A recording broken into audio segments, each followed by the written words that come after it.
Nunggu ya. Assalamualaikum warahmatullahi wabarakatuh. Bagaimana kabar kita? Semoga sehat selalu. Jangan lupa cuci tangan, pakai masker, dan jaga jarak.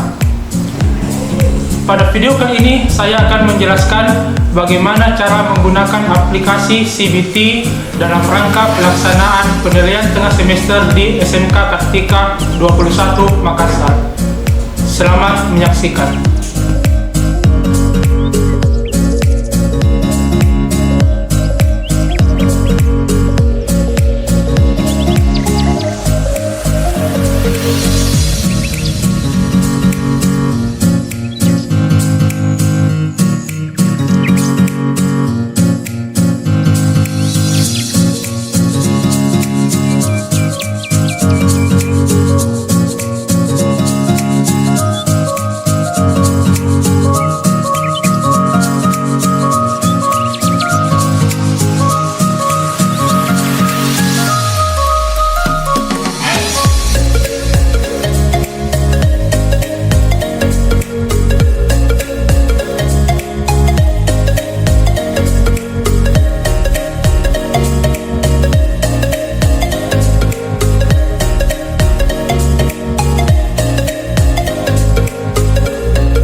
Terima kasih telah menyaksikan video kali ini. Sampai jumpa lagi. See you next time.